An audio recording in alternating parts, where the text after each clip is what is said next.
या भागाचा या बोधकथेचा विषय आहे कर तसं कर तसं. यात काही शंकाच नाही, माहित पडलं ना कर तसं बस. तर एक आपण उदाहरण घेऊया. श्रावस्तीमध्ये अनाथ पिंडकांनी भिक्खू संघाला जेतवन म्हणून दान केलं. आता ते जेतवन जमीन ते विकतच घेतली, हे तुम्हाला सर्वांना माहिती आहे. सोनं जमीन विकत घेतली, त्यानं ते थांबले नाही. अनाथ पिंडक ते जमीन विकत घेतली, त्यानं ते थांबले नाही. जमीनचं सोनं आतून विकत घेतली, पुन्हा ते थांबले नाही. नंतर त्या ठिकाणी त्यांनी विहार बांधलं, भिक्खू संघासाठी राहण्याला जागा. विहार बांधले, रूम बांधले संघासाठी राहण्याला.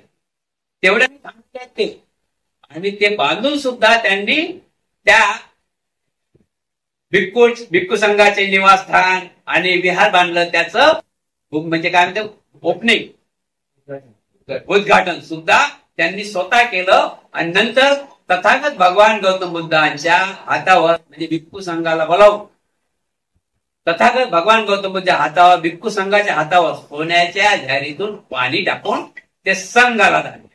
कोणाला दान केलं? त्याच्यावर कोणाचीच म्हणजे ते असं नाही, संघाला दान म्हणजे दान. त्यांनी असं त्यांच्या जे जमीन होती, एका जेत राजा होता त्या गावाचा, त्याची जमीन होती. त्या जेताची जमीन त्याने दान केली. काय त्यात भाग त्याला त्या मिळून जेताने विचारलं नाही की अनाथ पिंड तुम्ही जमीन दान एवढी घेऊन राहिले, जमीन घेऊन राहिले सोनं आतरून, ते कोणासाठी काय करता इथं? काही कंपनी खोलता, कोणता उद्योग खोलता? त्यावेळेस अनाथ पिंडक व्यवसायासाठी किंवा मला राहण्यासाठी तुमची जमीन घेतली नाही, पण भिक्खू संघाच्या श्रावक संघ, तथागताचा श्रावक संघ भिक्खू संघ, ते इकडे फिरून त्यांच्यासाठी राहण्यासाठी मी हे जागा तुमच्याकडून विकत घेतली आहे, सोनं आतून विकत घेतली आहे. काहून सोनं आतून का? की त्या जमीनची किंमत कमी होती, सोन्यापेक्षा जास्त होती. पण ते जमीन त्या जेताला द्यायची नव्हती. जमीन किती होती? गावाच्या थोडा बाजून, म्हणजे एक उपासिका रात्री बेरात्री येऊ शकते एवढ्या अंतरावरती जमीन. म्हणून त्या अनाथ पिंडकाने काय केलं? सुरुवात अशी आहे थोडक्यात की ते अनाथ पिंडक आपल्या बहिणीच्या घरी पाहुणा म्हणून गेला होता, आणि तिथं तथागत भगवान गौतम बुद्धांचं भिक्खू संघाचं भोजन होतं. ते ऐकून, तिथलं प्रवचन ऐकून अनाथ पिंडकाच्या मनात असं होतं, अनाथ पिंडक म्हणजे प्रसंजित राजाचा कोषाध्यक्ष, त्यांचं खरं नाव होतं सुदत्त. त्यांनी विचार केला की मी का संघासाठी, माझ्या बहिणीने एवढं संघासाठी केलं तर मी काय देऊ नये काही संघासाठी. म्हणून त्यांनी ते जेताची जमीन विकत घेण्यासाठी गेले, आणि जेताने सांगितलं की जमीन तर विकायची नव्हती. आता जे जमीन विकायची नाही, आपल्याला काही वस्तू विकायची नाही, आपण ते भाव लावतो ना पैसे. एक समजा 1 लाखाची जमीन आहे तर आपण 2-3 लाख सांगू शकतो, म्हणजे याने घेतलेले पाहिजे. तरी सुद्धा ते जमीन भिक्खू संघाच्या काम यावी म्हणून अनाथ पिंडकांनी खरेदी केली सोनं नाणं. आणि नंतर ते पाहून राजा म्हणे, जेत म्हणत की तू हे कशाला विकत घेतले, काय करतं, काय कोणतं काम कारखाना टाकतं, काय करतं काय नाही. त्यांनी सांगितलं की भिक्खू संघाचा राहण्यासाठी हे जेतवन भिक्खू संघासाठी मी कुठे पाहत आहे, भिक्खू संघ राहायला पाहिजे इथं, म्हणून हे तुमची जमीन विकत घेतली आहे. मग त्यांनी काय त्यांच्याही मनात करून आली की एवढं कोषाध्यक्ष राजाचा एवढं काम करू शकते, मी तसंही म्हणतो मी तर जमीनवाला, म्हणून काय जे काय ते जमीन उरलेली ते राजाने सांगितलं की हे माझ्याकडून सुद्धा घे. अशा प्रकारे ते जमीन तिथं नाव दिलं जेतवन बुद्धविहार. बांधून संदूक तयार करून त्याचे भूमिपूजन केलं, गृहप्रवेश करून त्या विहाराचं ते दान केलं, आणि त्या ठिकाणी भिक्खू संघ राहत. सांगण्यात येते की भगवान बुद्धांच्या काळामध्ये त्यांना किती काळ मिळला? 45. किती काळ मिळला त्यांना? फक्त 45 वर्ष त्यांना काळ मिळला प्रचार आणि प्रसार करायचा. त्या 45 वर्षामध्ये तथागत भगवान गौतम बुद्ध त्या ठिकाणी 25 वर्ष राहिले. किती वर्ष? जेतवनात 25 वर्ष आज केले. 1 वर्ष आज म्हणजे राहणे 1 वर्ष. आता भंतीजी किती वर्ष इथं माहिती आहे ना? भंती दंबरीची किती वर्षात चालू आहे इथं? 8. बरोबर आहे की नाही? तर असे कुठेही असू ते वर्षात आपलं त्यांनी 25 वर्षात जेतवनात केले. अशा प्रकारे तर खूप धम्माचा प्रचार आणि प्रसार. राजा महाराजे हा धम्म राजा महाराजांनी स्वीकारलेला आहे. राजा महाराजांनी साथ दिली आहे. जर त्यांनी साथ दिली नसती धम्म इथपर्यंत आपल्यापर्यंत पोहोचला असता का? पोहोचला. तर बघा ना आता कर तिथं भर कसं असते. राजांनी जेताने जमीन दिली, जेत अनाथपिंडकांनी जमीन दिली, त्याच्यावर बांधलं जेतवन. खूप मला वाटते 65 एकर आहे. पक्क नाही तरी आपण लक्षात ठेवू, मोठंच आहे बरोबर ना. तर 65 एकर जमीन आहे. कमी झाली का 65 एकर? साधी गोष्ट आहे का दान देणं? जमीन दान दिली ठीक आहे, पण त्याला बांधणे, सर्व गोष्टी करणे, भिक्खू निवास बांधणे, विहार बांधणे, अमुक किती किती सजवणे साधी गोष्ट आहे का? तर अशा प्रकारे ते जमीन घेतली. पण अनाथपिंडकांनी स्वतःचं नाव तिथं दिलं नाही. सुदत्त म्हणून किंवा त्यांच्या मुलाच्या नावानं किंवा त्यांच्या नाताच्या नावानं किंवा त्यांच्या कुटुंबाच्या नावानं तिथं नाव नाही दिलं. नाव कोणाला दिलं? जे ज्यांनी जमीन ज्याची होती, सोनं आतरून जे जमीन घेतली त्या होते जेठ, त्या जेठाचं नाव. ठीक आहे की नाही? नाव कोणाला दिलं? त्या जेठाचं. आपल्यामध्ये आहे का आता असं कोणी म्हणे का असं आहे करणार आहे का कोणी? माझ्या बाबाचं नाव पाहिजे, माझ्या मुलीचं नाव पाहिजे, माझ्या नातीचं नाव पाहिजे है ना. पण त्यांनी स्वतःच्या कालही विषय झाला की बाबासाहेबांनी सुद्धा औरंगाबाद मध्ये कॉलेज स्थापन केलं. बाबासाहेबांनी कोणा कुटुंबाचं नाव दिलं काय? नाव कोणाला दिलं? राजा भिडे. आणि जमीनचं नाव कोणाला दिलं? त्यांचे गुरु नागशण. त्यांचे गुरु नागशण आणि शिष्य मिलिंद, म्हणजे मिलिंद कॉलेज. अशा प्रकारे तर खूप चांगलं काम झालं आता तिथं. खूप चांगलं चाललं. भिक्खू सराठी, भिक्खू म्हणजे भिक्खू सेंटर झालं तिथं. भिक्खू सेंटर तयार झालं ना. हजारो करोड भिक्खू, हजारो भिक्खू त्या ठिकाणी येत आणि शिक्षण घेत आपापल्या ठिकाणी निघून जात प्रचार प्रसार माध्यमातून.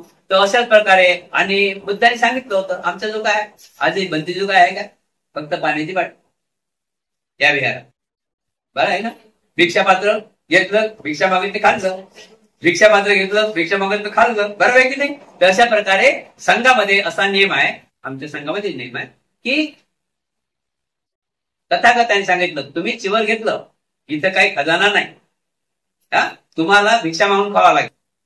ते परिस्थिती आपल्याला माहिती आहे. राहुल त्यांच्या स्वतःच्या मुलाला त्यांनी गृहस्थ जीवनामधला मुलगा त्यांनी चिवड दिलं राहुलला काय सांगितलं की राहुल तुझी आई म्हणते की तुझा वारसा हक्क मागून आण, पण तुला वारसा हक्क देतो. माझ्या जो सोने नाणे हिरे माणिक मोती रुपये नाही, पण हे भिक्षा पात्र तू हाती घे. तुला मुंडन करायला लागेल, काशे वस्त्र धारण करायला लागेल. हे भिक्षा पात्र तुझ्या हाती घे आणि समजून चाल जगात तुझ्यापेक्षा श्रीमंत आहे की नाही. आणा लागते का दूध, आणि लागते का पीठ, आणा लागते का भाजी. तर अशा प्रकारे चांगल्या प्रकारे आता तिथं संघाचे कारभार चालला. मग आता तथागताने सांगितलं की भिक्षा पात्र घ्या आणि आपलं कोणी या गावात जा, कोणी त्या गावात जा. एकाच गावात गेले 100 लोक तर कोणी देईन का? कोणी या गावात जा, कोणी त्या गावात जा, कोणी त्या गावात जा. असेल आमचे भिक्षुंग भिक्षा मागण्यासाठी जात होते. आता सुरू झाला महत्वाचा मुद्दा. आता जात होते. आता एक भिक्षू आपलं भिक्षापात्र हाती घेतलं, शिवड धारण केलं, भिक्षापात्र हाती घेतलं आणि संघाटी आपली खांद्यावर टाकली आणि निघाली भिक्षा.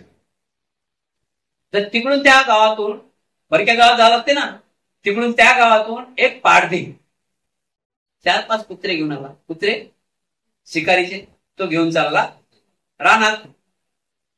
शिकार म्हटले कुत्रे पाहिजे नाही त्यांचे. तो कुत्रे पाहिजे, कुत्रे शिकार म्हटले कुत्रे पाहिजे. 4-5 कुत्रे. ते कुत्रे शिकेल. शिकारवाल्याचे कुत्रे नाही शिकेल असतात, शिकारीवाल्याचे कुत्रे शिकेल असतात. त्यांना काय होते त्या पारध्याने त्या कुत्र्याला खूप काही शिकवलं होतं. त्या कुत्र्याला बस म्हटलं की ते बसत, उठ म्हटलं की उठल. आणि त्या कुत्र्याला काय म्हटलं पकडो, ते भांडण करत. तर ते पकडल्याशिवाय राहतच नाही, शिकारला जाऊ देत नव्हते. असे ते कुत्रे, बंड कुत्रे, मोठे मोठे कुत्रे, शिकारीचे कुत्रे. आणि हा पारधी रोजच्या प्रमाणे इकडून एक आदरणीय भिक्खू आपल्या भिक्षा मागायला चालते आणि तो पारधी त्याच रस्त्याने डोंगराच्या बाजूने शिकार करण्यासाठी चालला. 4 कुत्रे हत्ती धरले दोरीनं चालला. कुत्रे आता त्यांना त्या पारध्याला बनतेजी दिसले ना बनतेजी. ते कुठे जातील त्यांना का माहिती आहे की पारधी कुत्रे घेऊन यायला काय गरज पडली. बनतेजी दिसल्या तर बनतेजी दिसल्यावर माहित पडलं. बनतेजी दिसतात ना कसं ओळखतं बनतेजी माहिती ना. बंती दिसले, याला लय राग, याला लय राग आला. कुणाला? पारध्याला लय राग आला बंतीचा. यानं विचार केला मनातच, तरी मनोकामना मनात विकार तयार झाले. याला विचार आला की आज आपलं काही खरं नाही. हे ओळख दिसलं, आपलं काही खरं नाही. आणि गेला. बंतीजी आपले असे गेले आणि तो असे गेले. पहिल्या दिवशी काही बोलत नाही. बंतीजी आपल्या गावात गेले आणि तो आपला त्या बाजूनं दोघांची झाली. एक बंतीजी इकडे गेले आणि तो आपल्या रानात गेले. आता तिथे गेल्यानंतर दिवसभर फिरला. इकडे कुत्रे फिरत, तिकडे कुत्रे फिरत, या धुपात पाय, त्या धुपात पाय, या पर्यात जात, त्या पर्यात जात. निराश होऊन घरी घरी वाटत पाय आणलं काय माहिती आहे ना, घरी वाटत पाहिजेत ना. आणलं काय मग अजून यायला उद्या त्याच्या मनात विचार आला की जर हे बंते भिक्खू नसता भेटला तर माझी शिकार लागली असती. भिक्खू भेटला म्हणून माझी शिकार लागली. विचार केला आणि त्याच्या मनात भिक्खू बद्दल क्रोध निर्माण झाला. दुसऱ्या दिवशी तसंच आता बंतीला गावात गेलं. त्या गावातच जाते ना बंतीची. सांगेल तर तुम्ही दिघ्याला जा 8 दिवस, तुम्ही दिघ्याला 8 दिवस जा. आता बंतीजीला नागसेन बंतीजीला 800 दिवस भोजन रोज जाते ना त्या वाड्यात भोजनाला. अशा प्रकारे बुद्धाने सांगितलं, संघाने सांगितलं तुम्ही ते गावात जा, त्याच गावात जा, त्याच गावात. दुसऱ्या दिवशी बंतीजी आपले उठले आणि 10:30चा टाइम भिक्षापात्र धारण केलं, भिक्षापात्र घेतलं आणि अंगात टाकले आणि भिक्षापात्र घेऊन त्याच रस्त्याने. आता त्याचा रस्ता यायचा 10चा टाइम, तो तिकडून निघायचा, बंतीजी इकडून जायचा. दिसले बंती त्याला लांबवून कुत्रे हाती मोठे मोठे शिकेल कुत्रे. छू म्हटलं की कुत्रे अंगावर असे कुत्रे माहिती आहे शिकारीचे कुत्रे अशा प्रकारे. तर ठीक आहे. आता बंती चालल्याशी उतारवून आणि तो अंगाला करून पाहिलं त्याला. आता बंतीला पाहिल्यानंतर कसं झालं नाका बरं म्हणतात ना, त्याच्यात तळपायाची मस्तकातच गेली. आता तर म्हणे काही खरंच नाही, आज तर म्हणे काहीच भेटणार, तुम्ही जावं लागेल ना. घरचे तोडतात ना, पप्पा पप्पा जावंच लागेल ना. आला जोडून बंदी लागला शिवाय घ्यायला लागला. बंतीजीने काय आपण काय गरज पडली, बंतीजी काय शिवाय घ्यायला झालं. बंतीजीला जायचं होतं भिक्षाटनासाठी. बंतीजीने इतरी काय पाहिजे नाही, आजीवन घातले आपल्या आदेश काय गरज पडली. तोही दिवस निघून गेला. बंतीजीने काही ऐकलं नाही. पाव कोणाला शिवाय देता काय म्हणतात, काय गरज पडली. तो त्याचं काम करते, आपण आपलं काम करायचं. निघून आता निघून गेला तर दुसराही दिवस तसा त्याचा तसाच गेला. खाली हात आला. मग माहित आहे ना, माया बडी जंजाल काटकली जा खाए, ऐसा कैसा हकीम बिचारा कब तक दवा घरी आला. माहित आहे मग काय त्याचं, तुम्ही तिथंच जाता काय, तुम्हाला दुसरं एरियात नाही का, आणि त्या डोंगरात तुम्ही जातच नाही का, काय काय बाबा त्याचं त्याला. ठीक आहे. तर आता तर म्हणे आता तिसऱ्या वर्षी त्याने रात्री विचार केला, आज तर म्हणे आता या बंदी जर आज दिसला तर याला अद्दलच पडतो. काय म्हणे आता विचार केला त्याने बघता, चांगल्याचे चांगले विचार आणि वाईटाचे वाईट विचार. बरोबर आहे की नाही. चांगल्याचे चांगले विचार आणि वाईटाचे. तर याने विचार केला की आज तर म्हणे बंती दिसले, या बंतीजीला दाखवतोस. त्याचं त्याला माहित ना. आणि नंतर मग सकाळी तोच टाईम 10चा टाईम बंतीजी आपली इकडून निघाले. भिक्षापात्र हाती घेतलं, चिवड धारण केलं, भिक्षापात्र हाती घेतलं, संघाची हात्यावर टाकली आणि चालले आपल्या त्या गावात भिक्षा मागायला.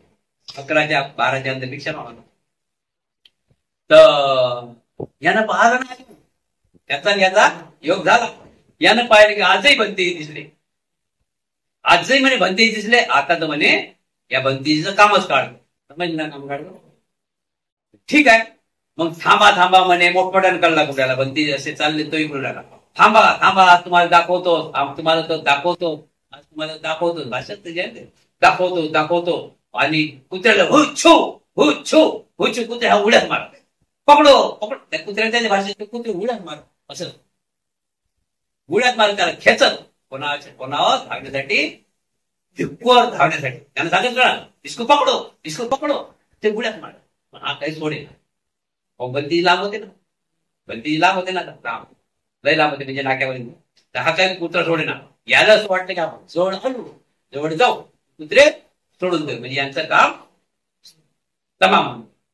आणि जसे जवळ जवळ आले ते पकडो पकडो पकडो. आता बंदी बाजूने झाड होतं, बंदी फटाफट फटाफट फटाफट पकडले, बंदी गेले, वर बसून जायचं. झाड होतं ना, त्याचा आसरा घेतला कुत्री भोक भोक भोक भोक वा उड्या मारायला पाहिजे. मोठं झाड होतं बंदीचे, वर जाऊन बसले, थरथर कापत. बंदीचे काय करतात काय, आणि नंतर तो पारधी आला आणि दगड मारायला. जसे दगड मारे तसे कुत्रे उड्यात मारे, जसे दगड मारे तो दगड मारे पाडे, आणि कुत्रे उड्यात मारतात. कुत्रे वर करून तोडू शकतात. चढायला पाय पडत खाली, चढायला पाय पडत खाली, करता करता करता करता करता आता खरं सांगा बंदीची काय बंदी थरथर कापायला कुत्रे उड्यात मार. हा काय उहा उहा पकडो, करता करता करता बंदीजी असे घाबरले, थरथर कापायला. आता चिवर माहिती आहे तुम्हाला, त्या गुंड्यात असं केलं की काम खतम होते. बरोबर आहे ना. चिवर हे काही शिवेल नाही, तुमचे कपडे झालं धरलं घातलं आहे ना, ते असंच आहे, असं नव्हतं. समजलं ना. असं चिवर आता थरथर कापत त्या बंदीजी एका डांगरच बसले झाडाच्या, आणि थरथर कापत आणि कुत्रे उड्यात मारत. आणि मारे दगड, जसे दगड मारे अजून कुत्रे उड्या मारत. मग दगड मारता मारता मारता बंदीजी खूप दगडे लागले. बंदीला काय दगड, बंदीजी घाबरले. मग काय थरथर कापले, बंदीची वर त्याच्या अंगावर, कोणाच्या अंगावर पडलं, पाडण्याच्या. जसं चिवर पाडद्याच्या अंगावर पडलं, कुत्र्यानं त्याच काम काढलं. त्यांना काय वाटलं, कुत्र्याला बंदीची पडले, बंदीची वर काम कोणाचं निघालं, तोड तोड तोड तोड केला. नंतर कुत्रे शांत झाले, वर पाहिलं तर मग पाहिलं हे समजले की नाही. तोड तोड केलं म्हणजे त्याला काही बोलतेच नाही, त्याच्या अंगावर चिवर पडलं ना. म्हणून कर कसं, म्हणून आपण कसं राहायला पाहिजे, आपण चांगलं काम केलं पाहिजे, आपलं वाईट काम नाही केलं. आता याच्यासाठी बिमार पडले तर आपण जातो दवाखान्यात. हा चांगलं होण्यासाठी कुठे जावं लागेल, हा विहारात यावं लागेल. आपण विहारात आले पाहिजे. या जन्मदेशने तुम्हा सर्वांचं कल्याण हो, मंगल हो, सुखी हो, सुखी हो.